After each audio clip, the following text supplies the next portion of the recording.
All right, what's up, everybody? So let's just dive right into it. Man, making pinball machines is just honestly, it's not that fun. But neither is learning guitar or learning to skateboard. Man, you just fall down, or you got to just try and play a couple notes until you can like really shred. It takes years and years and hours. So this is still not my full time job, and we're gonna just keep cranking at it. So I'm gonna show off the game where I'm at and some more things about where we're headed. Sold a bunch of pinball machine ornaments for like Christmas trees, and sold a bunch of T-shirts. I made about 300 bucks in total over the whole last year. Again, this company started as a concept to make affordable games. I started off with my original, Megadeth idea. I needed a theme. For anyone that still has not seen that yet, I was just doing something different. I had like guitar tube amps that like lit up in there, like an animated guitar pedal and different things. Anyway, that's where we came from. I actually tried to get that licensed in 2019, a little after July. Reached out to Megadeth's management. That went to them straight to Live Nation merchandising. They wanted like 50 grand or something just to really, as like a guarantee in royalties right off the bat in like a year, which was impossible to do and stupid to do. Eventually, let's see, about a year ago, I think it was, I talked to Dave Mustaine personally on a video call. I said, "Hey, have you ever seen my machine?" He had not. He said he's interested to do a game. I've talked about this before. I told him about the Live Nation story. He was kind of pissed about it. Talked about his management and stuff. So anyway, long-term goals. I still want to get Megadeth. I don't think anyone else is going to do it, and I think I'm going to make a sweet game.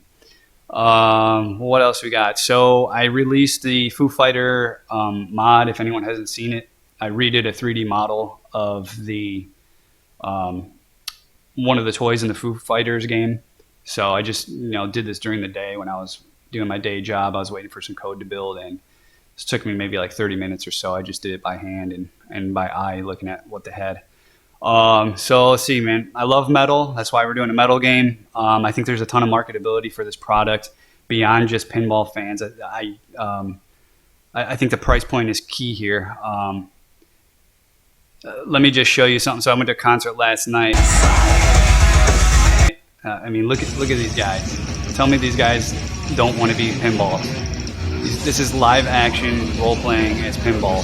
This is a multi-ball right here. Anyway, so I went to that concert. That was Christian Vader, if you know him. So Christian, Cataclysm's singer, is the manager of that band. I got to see him there tonight because he lives in Orlando. Last night. Talked to him about reiterating that I wanted him to do voiceover work for my game. Chatted with him for a while. He's definitely down to do it. So at this point, I believe I got voiceover work locked in from Cataclysm, Maurizio, who is this guy. We're all just metalheads over here. What else do we got? He actually told me a story about Nuclear Blast. It's an independent metal record label. It's run out of Germany. Is the main office. They also have an office here in the U.S. He told me that they have a humongous room of pinball machines there. So this is kind of one of the things that I guarantee you every single record label that's into metal is going to want one of these in there, especially when he tells me that. Like, that's an easy sale right there for, under $3,000. I guarantee it. He actually even mentioned, hey, what could you do a Cataclysm game for me for my house or whatever? So yeah, maybe someday we'll see where this goes and what I can do. But there's just so much marketability here. Let's see. My old boss actually finally saw some of my updates. He's a friend of mine. And he's like, I could invest some money if you're interested or whatever, which I can't two-way split it. There's no way to split this money. There's no way for me to go full time at the price point I want to hit. It's something I want to do on my own. I want to take all the credit for it, the design, the work that I put into all this time I've done. I cannot just go to an investor and then they get 20% of the credit, 50% of the credit. I just can't do it. But it's good that he finally came around and it's like, okay, this looks pretty sweet, and I think I'm going to see you take it to the finish line. Let's see. So yeah, this company's a side business, man. It's always going to be a side business unless some miracle happens. I started working when I was 15 years old. I made $6 an hour. Again, I think pinball, it's very hard for me to drop $9,000 on a pinball machine. It's a lot of money. Even when I was in college, I sold my car and I was out there riding my bicycle, every day for 4 years in the Seattle rain, like freezing cold rain, to school, to get groceries and stuff. My second job out of college, I only made 40 grand a year working on one of the Sims games. I got laid off after 6 months because the next project was canceled after that. So, I mean, I'm just super, conscious of, cash and savings and things. And I'm not interested in blowing all my money to go compete with Stern. So I want to be something different. Like I said, I think somebody took offense to it a while ago. It's like, oh, he thinks he's better than them. No, I don't want to be them at all. I don't want to compete. I don't want my life savings to be spent competing with Stern at they're about $8,000 right now. I'm not going to be there with the quality. I don't want to put the investment in there. I don't want to source all these parts that I got to come up with cash to get and try and sell games and inventory. I want to keep my price low, my inventory price low, all that stuff. So anyway, that's where I came from, man. That's why there's so many people that reach out to me that say, yeah, I want to see affordable game. I mean, I just had 3 people email me in March. I haven't posted any updates. And these people are like, hey, man, I love what you're doing. I want to get in on it. Let me know what I can do. What else? So just to be honest, I got about 20 grand in on this. That includes music licensing. So, all the little bit of artwork I have there that I paid to get done. I got a t-shirt press to press my own tees. I got 3D printers and stuff. So a lot of this is actual hard assets that I could, resell if I need to. But, it's just a little bit of money. I could walk away from it. I'm not burning any more money at this point. I have all my equipment. I just need to finish the game. Most of that stuff is just taking so much time. So let's just get right into the game. I'm just going to show it off right now, kind of where it's at, what I'm doing. So here is kind of the final concepts. I want to do 2 different colors. The red is actually the original concept art that I got. The blue is something I tinted in Photoshop and tweaked it to be a different complete color. So I want to offer both of those just as a strictly reskin, nothing different on the game. I never planned to release multiple tier games. I want all the gameplay to be the same. I want it to be the same experience for everybody.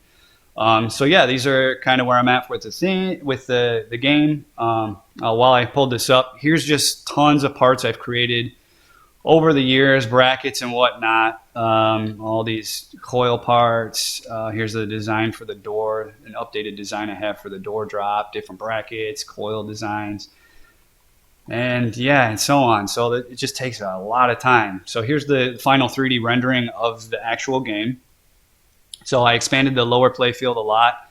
I got these 2 little pop-up DNA tubes. I'm going to put a slingshot down here to just kind of throw you off. So these tubes pop up periodically. When you release the ball into the lower playfield, you have these 4 plasma tubes that pop up. Every time you hit one, it toggles. So it goes up and then it goes down. If you hit it, you hit it, it goes down. You hit it again, it comes up. So you want to get all 4 of those down and not mess around with it. Once you get all 4 of those down, this scoop is actually a scoop that's you can't see it here, but it basically comes up from under the lower playfield. So it pops up and you drop the ball in there. It's kind of like a Metroid bomb, I guess. You pop the ball in there, it sucks back down. The little mother brain there, which is actually right here. When the ball's in there, it does like a damage thing. So it's on a spring and bobblehead here. The coil will pop it down and bounce it. It does some damage, and then it comes right back up and spits the ball at you. So that's kind of like this little mini boss. You got certain things to do. You got these little DNA tubes that are like these little like things that kind of get in the way.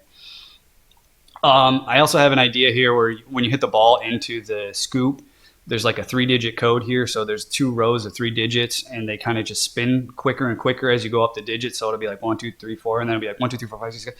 So you're kind of trying to match the code, and you hit it with the flippers to stop it and try and match that 3-digit code. And that's kind of like a specialty bonus jackpot there. What else do we got? So you pretty much have seen the spike ball. I added a spinner here, which Scott Denisi from he worked on a multimorphic game I had mentioned. He kind of stole my idea here, putting a spinner count here. So my idea was this for adding a spinner was for multiplayer. So as you spin that, you see it go the number count from 0 up every time you hit it.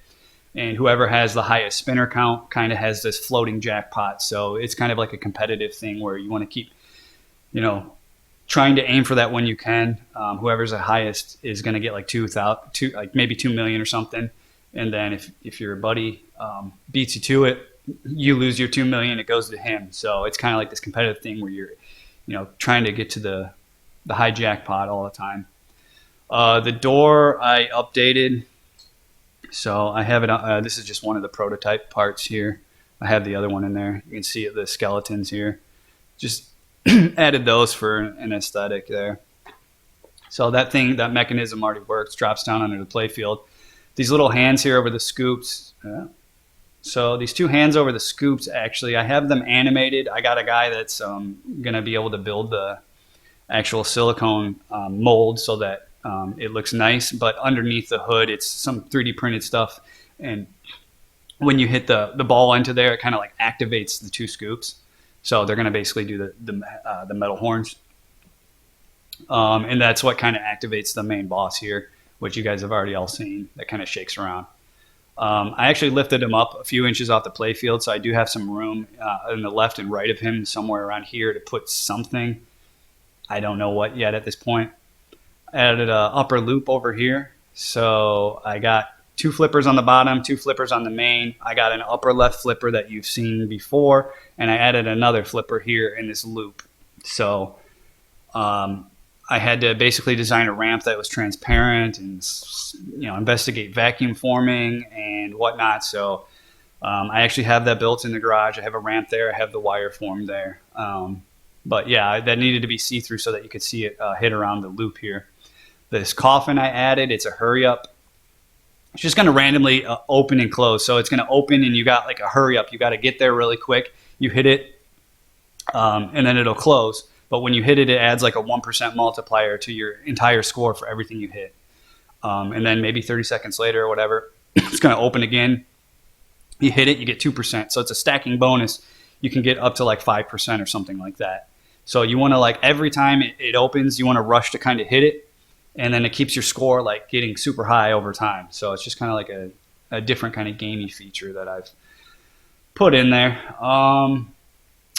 What else? The spikes are still there. I had to move the zombie shaking demon up here to the top of the playfield, which means I had to redesign the coil. I have a picture of...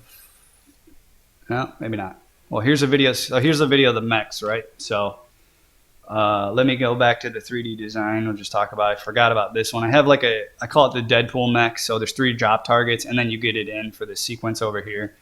So I got this guy that's just kind of sitting there, and the hammer comes down and just slams him, and he gets like a little reaction going on.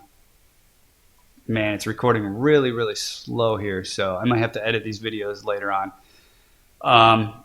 But let me go ahead and play those. Here we go, mech test. So the hammer comes down and slams him. There's the coffin you can see opening and closing. There's where I added the zombie guy to the top of the playfield, but that's the hammer. Hopefully it comes through, or I'll edit it so you can see it better. I have also this guy. The brain has UV paint on it, so as you hit him and do damage, he kind of starts pulsing his blood rate or his heart rate a little bit faster. Let's see.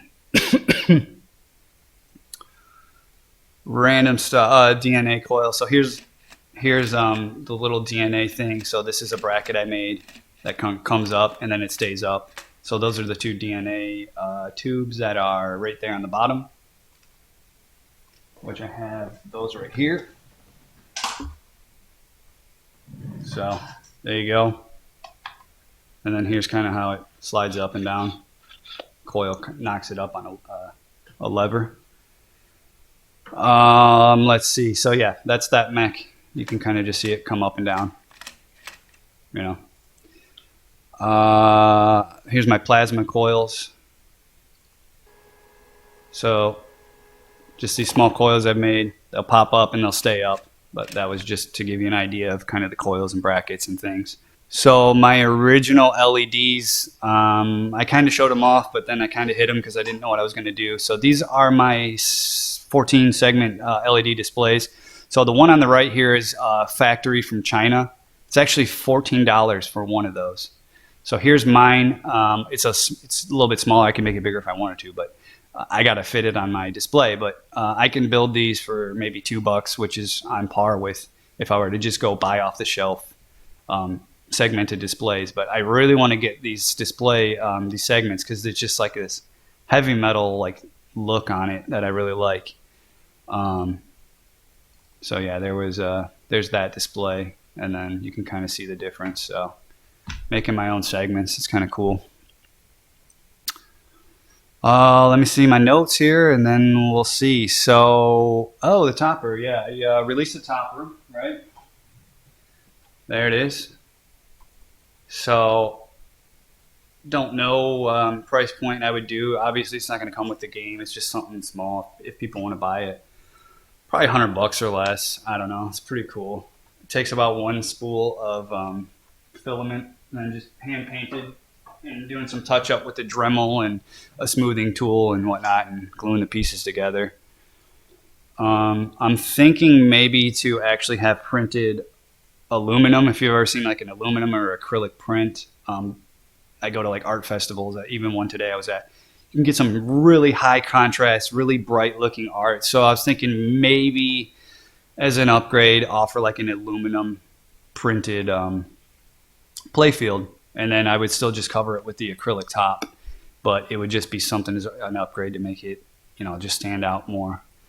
Some other things, again, I talked about building my own coils. So I got every single coil gauge here. These are future coils. That's 22 gauge, 26.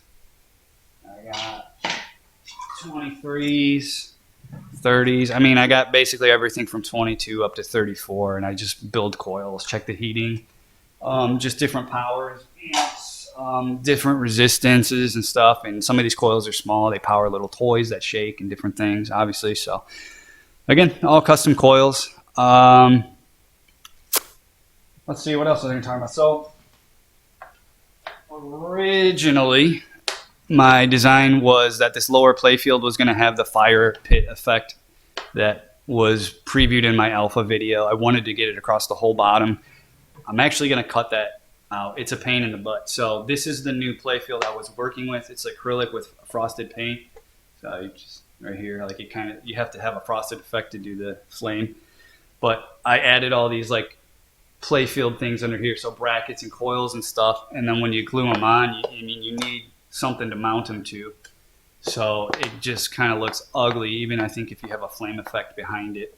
This doesn't have all the other brackets here and the little DNA plasma coils and all that. So I just don't think it's going to look very good. It's not worth my time, and it's a pain to build this. So here is the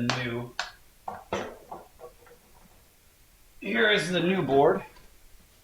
So here's one wall of it. You can see there. I added these just some kind of wall effect there. You can see it actually in the video or the computer screen there too. Here's the new plasma tubes too. So they're actually see-through. Let me see if I got a light here. I'll show you how they illuminate. Again, all this stuff is a pain to make. So just to design these coils and then get a transparent thing and fold them around, just learning how I wanted to do it. It just takes time to build all these little parts. And unfortunately, it's not going to bleed through. Yeah, I don't have another one around. But yeah, so that's it pretty much for that. Other stuff behind the scenes. So like, just stuff that I've looked at. This is going back last year. Like I've been looking at acrylic tops and stuff. The Fathom guys, they have a video about something with their acrylic. It's like indestructible. I don't know if they're just using a standard coating from somebody, but I've talked to all these companies. They give me samples of different like hardnesses, anti-scratch coatings and stuff.